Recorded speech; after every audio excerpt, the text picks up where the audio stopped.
Autism എന്ന് പറയുമ്പോൾ ഈ കഴിഞ്ഞ ദിവസങ്ങളിലൊക്കെ ഏറ്റവും കൂടുതൽ ചർച്ച ചെയ്ത് നമ്മുടെ ഗായിക ജോത്സ്നയുടെ ഒരു റിവലേഷൻ ആയിരുന്നു. അപ്പം പുള്ളിക്കാരി പറഞ്ഞ ഒരു വേർഡ് ടെസ്റ്റ് ചെയ്തപ്പോഴാണ് എനിക്ക് ഹൈലി മാസ്ഡ് ഓട്ടിസം ആണ്, ഞാൻ എന്തുകൊണ്ടാണ് സെൻസിറ്റീവായിട്ട് പെരുമാറുന്നത് എനിക്ക് അറിയില്ല.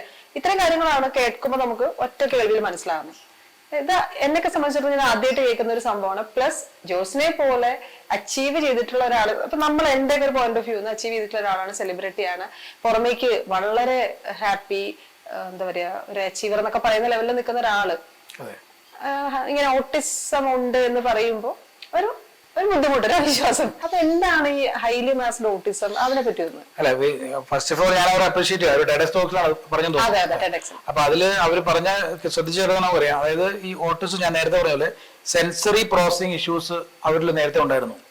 അതുപോലെ അതായത് അവർക്ക് സെൻസറി ഡിഫിക്കൽട്ടീസ്, അതായത് ഞാൻ പറഞ്ഞ പോലെ ടച്ച് സെൻസ് അല്ലെങ്കിൽ സൗണ്ടിനോട്, അല്ലെ അവർക്ക് ജോയിന്റ് സെൻസ്, മൂവ്മെന്റ് സെൻസ്, അങ്ങനെ നമ്മുടെ പല സെൻസസ് ഞാൻ നേരത്തെ പറയുമല്ലോ. നമ്മുടെ DSM-5 ക്രൈറ്റീരിയയിൽ ഡയഗ്നോസ്റ്റിക്, നമ്മുടെ ഓട്ടിസം ഡയഗ്നോസ് ചെയ്യുന്ന DSM-5 ക്രൈറ്റീരിയയിൽ സെൻസറി ഏരിയസ് ആഡ് ചെയ്തിട്ടുണ്ട്. ഇത് പണ്ടില്ലായിരുന്നു.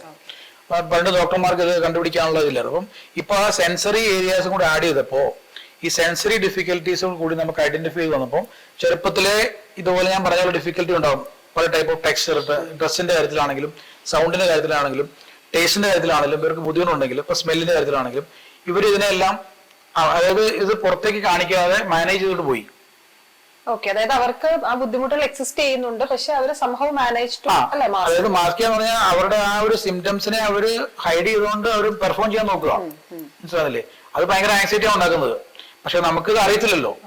അതായത് ഒരു 30 വർഷം മുമ്പോ അല്ലെങ്കിൽ 40 വർഷം മുമ്പ് എന്താണെന്ന് അറിയത്തില്ല. അങ്ങനെ നമ്മളൊരു ക്ലിനിക്കൽ സൈക്കോളജിസ്റ്റോ അല്ലെങ്കിൽ ഒരു സൈക്കാട്രിസ്റ്റോ അല്ലെങ്കിൽ ഒരു പ്രൊഫഷണൽ പോയി കഴിഞ്ഞാൽ നമുക്ക് എന്താണ് പ്രോബ്ലം എന്ന് പറയുമ്പോൾ നമ്മൾ ഹിസ്റ്ററി ഉറപ്പായിട്ട് എടുക്കും. ഇപ്പോൾ ഒരാളെ നമ്മളിപ്പോൾ ഒരു 10 വയസ്സുള്ള കുട്ടിക്ക് ചെയ്താലും അവരുടെ ബർത്ത് ഹിസ്റ്ററി ചോദിക്കും.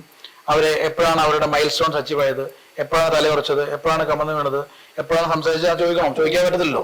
അപ്പൊ ഇത് ചോദിക്കുമ്പോഴാണ് ഇവരുടെ ചൈൽഡ്ഹുഡിൽ ഉണ്ടായേക്കുന്ന ട്രോമാറ്റിക് എക്സ്പീരിയൻസ് അറിയുന്നത്. ഇവർക്ക് പല അബ്യൂസ് ഉണ്ടായി കാണും. ഇപ്പൊ നമുക്ക് ഈയിടയ്ക്ക് തന്നെ എനിക്കൊരു ഇതേപോലെ ഒരു സോഷ്യൽ മീഡിയ ഇൻഫ്ലുവൻസർ എനിക്ക് വന്നു. അവരുടെ കുട്ടികൾക്ക് ഫോളോ ആയിട്ട് വന്നത്. പുള്ളിക്കാരി ഓൾമോസ്റ്റ് 5 lakhs ആൾക്കാർ ഫോളോ ചെയ്യുന്ന ഒരാളാണ്. അവർ ഇതുപോലെ ലൈഫ് കോച്ചാണ് പുള്ളിക്കാരി. പക്ഷെ പുള്ളിക്കാരിക്ക് ഇതേപോലെ ഇഷ്യൂസ് ആണ്.